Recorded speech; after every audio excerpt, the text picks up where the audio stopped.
Bismillahirrahmanirrahim. Assalamualaikum warahmatullahi wabarakatuh. Alhamdulillahirabbil alamin. Hadana li hada wa ma kunna linahtadiya laula an hadana Allah. Asyhadu an la ilaha illallah wahdahu la syarika lah wa asyhadu anna Muhammadan abduhu wa rasuluh. Allahumma shalli wa sallim wa barik ala sayyidina Muhammad wa ala alihi wasallam. Jamaah sholat isya dan tarawih Masjid Jami'at Thayyibah, Bapak Ibu, para remaja dan anak-anak sekalian. Alhamdulillah pada malam hari ini kita sudah masuk ke malam 18, dan seperti yang bisa saya perhatikan, wajah-wajahnya masih wajah-wajah istiqomah insyaallah, terutama barisan depan kayaknya masih istiqomah. Biasanya kalau yang saf terdepan tuh peluang masuk surganya duluan. Berani nggak masuk surga duluan, Pak?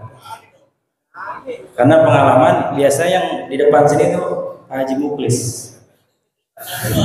Beliau sudah duluan. Jadi kalau ngukur kita bener imannya, memang cinta sama Allah, cinta sama Nabi, bisa diukur kita cinta nggak kalau disebut kematian, kita cinta nggak bisa kalau disebut dengan akhirat. Karena Sayyidah Fatimah anak Rasulullah SAW, ketika diberitahu ayahnya Rasulullah SAW bahwa beliau sebentar lagi akan wafat, beliau sedih. Kemudian setelah itu beliau tertawa. Ditanya, kenapa wahai Fatimah? Tadi kemarin Anda kelihatan sedih, kemudian tertawa. Aku diberitahu bahwa ayahku akan meninggal, akan wafat. Tapi kenapa aku tersenyum? Karena orang yang pertama menyusul ayahku adalah aku sendiri. Kalau kita dikasih tahu kayak gitu, paling jawabannya jangan saya dong. Yang tua masih banyak. Saya masih muda. Allahu a'lam bishawab. Hadirin sholat tarawih dan isya berjamaah.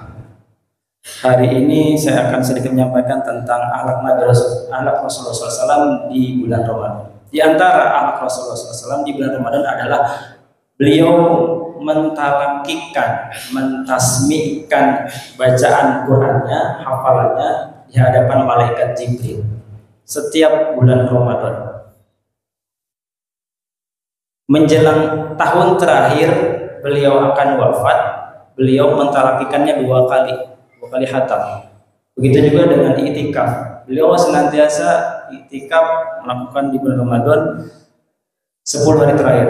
Tapi ketika tahun terakhir beliau akan dipanggil, maka beliau melakukannya selama 20 hari. Hadirin sidang sholat isya dan tarawih berjamaah, apa yang bisa kita ambil dari sini? Bahwa seorang nabi, seorang rasul yang namanya boleh disandingkan kalau dilihat di kaligrafi itu dengan Allah Subhanahu wa taala, tapi masih mau belajar, masih mau menyetorkan bacaan, masih mau ngaji. Nah, kita timbang dibilang pusat udah nggak mau ngaji, udah lancar sedikit kita udah nggak mau ngaji. Padahal apa motivasinya itu? Kalau kita belajar, jangan motivasinya tuh saya belajar Quran biar nanti bisa baca lancar. Kenapa nggak sampai di situ? Karena kalau sampai di situ, kalau saya udah bisa lancar, itu berhenti belajarnya. Padahal kita belajar, kita mengaji, kita menyetorkan bacaan ke guru itu supaya Quran memberi syafaat kepada kita. Makin banyak kita belajar, makin lama kita belajar, makin peluang besarnya untuk mendapat syafaat dari Al-Quran itu lebih besar. Dan itu kenapa di dalam agama kita ada istilahnya namanya sanad. Sanad itu rantai. Rantai dasar, misalnya saya belajar kepada gurunya, guru saya belajar pada gurunya, guru saya belajar pada guru. Begitu seterusnya sampai menyambung ke Rasulullah SAW. Jadi dalam kita mengaji Al-Quran ataupun dalam beragama, mestinya kita apapun yang kita lakukan, sandarkan mesti ada riwayatnya. Oh, saya dapatnya dari guru sini. Walaupun nanti kita bisa lihat YouTube, bisa lihat sosial media, tapi kita harus punya guru. Kita harus punya guru karena itu yang bisa nanti kita tanyakan. Karena kalau nggak punya guru, khawatir mudah tersesatnya, dan nggak ada istilah dalam agama Islam tuh.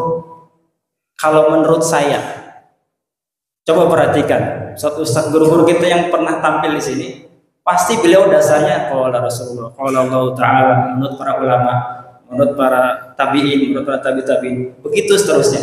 Nggak berani mereka, menurut saya sih begini. Enggak. Beliau sandarkan dulu pendapatnya dari Quran, dari hadis Nabi, kemudian baru disandarkan, oh menurut para ulama kesimpulannya begini. Belum pernah ada satu orang pun yang ketika berfatwa atau mengambil pendapat, ini menurut saya, enggak. Kalau itu kejadiannya, nanti ada kata Abdullah bin Mubarak, sekiranya di dalam Islam tidak ada sanad, maka orang akan semuanya berkata, orang akan semuanya komentar. Kita kalau ke bengkel, kita nggak so tahu tuh, bang, ini motor saya kok susah diselaknya ya. Oh ini mah akinya. Kita nggak bilang, abang nih bisa-bisanya aja nih, enggak. Kita ke dokter juga gitu, dok, saya keluhannya batuk sama pilek misalnya. Ini obatnya, kayaknya obatnya bukan ini deh dok. Nggak pernah kita begitu. Sama dalam agama juga begitu. Kenapa di grup-grup itu sering ribut? Karena nggak ada yang jadi penengah, nggak ada yang jadi sumber ilmunya, nggak ada. Kalau menurut saya udah nggak akan habis, ada jadi debat kusir gitu. Nah sanad tuh begitu. Kita belajar Quran. Alhamdulillah di sini sudah ada yang malam Senin kalau nggak salah, yang metode Umi, terus belajar. Walaupun kita sudah lancar, paling tidak kita masih minta dikoreksi bacanya sama orang yang mungkin dia lebih paham, mungkin dia lebih fasih. Itu alasan utama untuk kita mencontoh Nabi.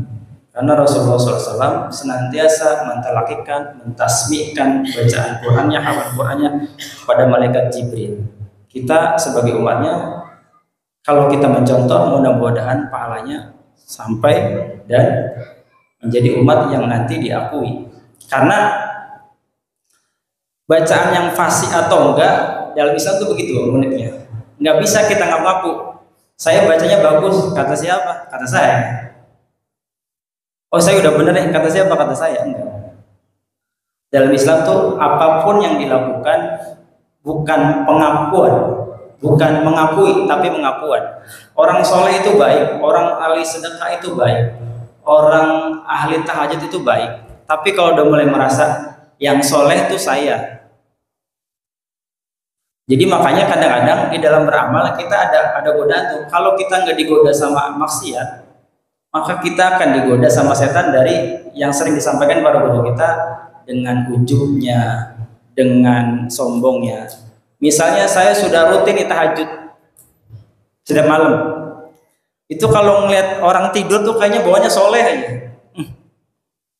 Jam segini masih tidur, pasti belum dapat hidayah. Alhamdulillah saya udah dapat hidayah. Saya gampang bangun, alhamdulillah. Itu digodanya lewat situ. Sanad begitu. Ada sandaran, ada riwayat. Kita belajar dari siapa? Kita dapetinnya dari mana? Sama yang ustadz itu, yang guru-guru itu sama. Nanti menyetorkan baca juga sama gurunya, dikoreksi lah, dikoreksi. Sampai kapan? Sampai mati, sampai wafat.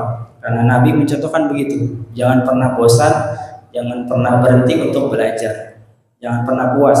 Karena hakikat khatam itu adalah kalau kita dipanggil oleh Allah Subhanahu wa taala, itu khatam.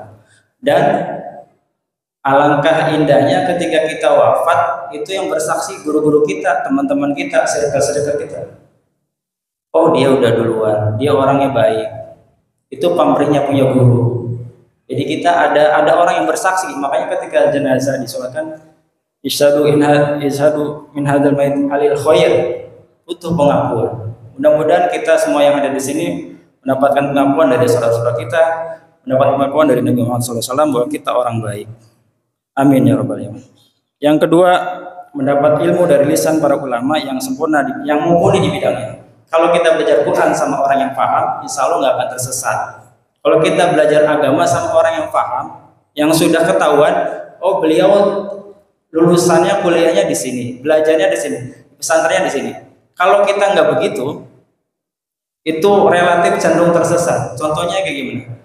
Bapak Ibu pernah dengar yang namanya Ade Armando, kemudian ada Hafizo yang dulunya hafiz Quran, kemudian lepas jilbab, kemudian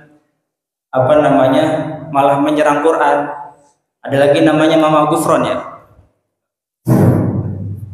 yang katanya dapat dari malaikat Jibril atau gimana, yang beliau sendiri bisa bahasa semut, luar biasa.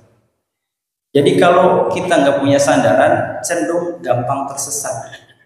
Ibarat saya mau ke suatu tempat baru, saya ngandelin Google Map. Saya mau hajat, mau kondangan misalnya, saya ngandelin Google Map. Yang kedua, saya bareng orang yang dia udah pernah ke situ. Lebih cepat mana, Pak? Yang ngandelin Google Map atau yang bareng sama orang yang udah pernah? Yang udah pernah, tinggal nanya, ini belok kiri atau kanan?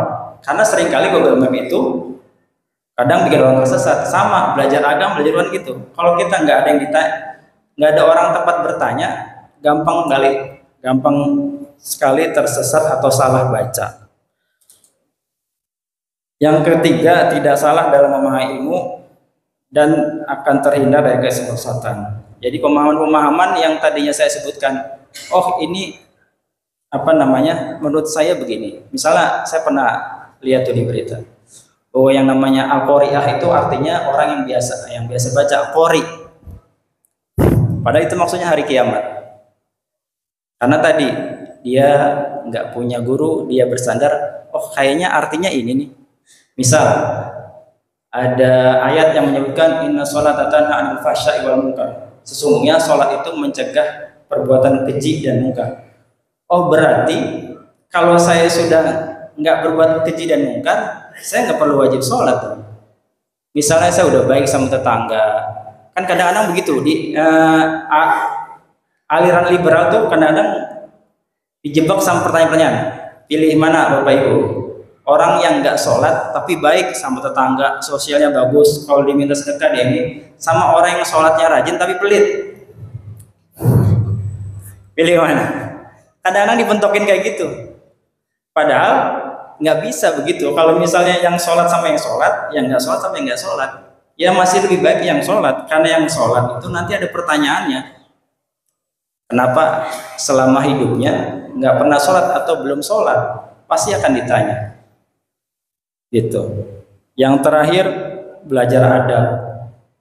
Adab itu apa? Adab itu etika, adab itu cara kita berinteraksi.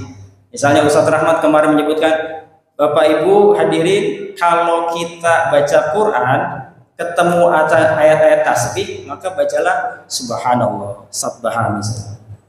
Ketemu ayat-ayat azab, Allahumma inni a'udzubika minan nar. Ketemu ayat jannah, surga, Allahumma inni as'aluka jannah. Itu bagian dari adab. Sampai ada riwayat sahabat Ali bin Abi Thalib itu kalau dia pas baca surat An-Nisa yang bunyinya fankihu ma taba lakum minan nisa'i masna wa thulatha wa ruba. Itu kan secara kurang lebih artinya disunahkan disuruh untuk menikahi 2, 3 atau 4. Sahabat Ali ini orang paham. Jadi ketika Fatimah di sampingnya, bacanya dipelanin. Takut apa? Takut menyinggung. Kalau kita kebalikannya, dikencengin. Masna wa thulatha wa ruba. Tuh dengerin tuh. Ayatnya sampai 4. Tapi nggak begitu sama Ali bin Abi Thalib. Karena beliau orang paham. Kemudian ada ayat-ayat misalnya qalu takhadar rahman walada. Sesungguhnya mereka mengatakan bahwa Ar-Rahman yang Mas itu punya anak. Bacanya dipelanin. Dari mana kita dapatkan seperti itu? Dari guru-guru dikasih tahu. Misalnya ada lagi qalu innallaha faqiru wa nahnu aghniya. Mereka berkata, sesungguhnya Allah itu fakir dan kita kaya. Kalau kita nyambungnya dari innallaha faqiru wa nahnu aghniya, sesungguhnya Allah fakir dan kami kaya. Jadi salah tuh. pemahamannya. Makanya tiap ada kata-kata qalu, berhentilah di situ qalu. Karena qalu itu yang berkata bukan kita, mereka berkata. Nanti orang-orang yang sudah biasa belajar, ada metode Al-Jauhari ya, Ustaz Ali Imran, lama-lama oh begini, oh ayatnya itu begini, pelan. Memang yang namanya ilmu nggak ada yang sekali jadi. Namanya ilmu kan angel ketemu, susah ketemunya. Ilmu tuh nggak ada yang instan. Kalau kita pengen instan, Indomie dapatnya gampang. Tapi kalau ilmu tuh pelan-pelan, kita harus sabar. Oh dikoreksi. Dan itu bentuk ketawaduan Rasulullah SAW. Rasulullah itu makhluk satu-satunya yang tembus Isra Mi'raj. Malaikat Jibril aja nggak sanggup, nggak boleh. Tapi Nabi kita masih belajar, masih mengaji. Mudah-mudahan kita semua yang ada di sini bisa mengamalkan akhlak Nabi. Di antaranya kita berguru, minta dikoreksi seperti yang sudah terjadi di masjid ini. Tadarus, saling mengoreksi, saling mengingatkan. Mudah-mudahan kita semua istiqomah. Mudah-mudahan yang hadir di sini mendapatkan Lailatul Qadar, dan sampai Ramadan terakhir kita dijadikan hamba yang bertakwa, sehat semua mudah-mudahan. Aku qouli hadza wa astaghfirullah. Wassalamualaikum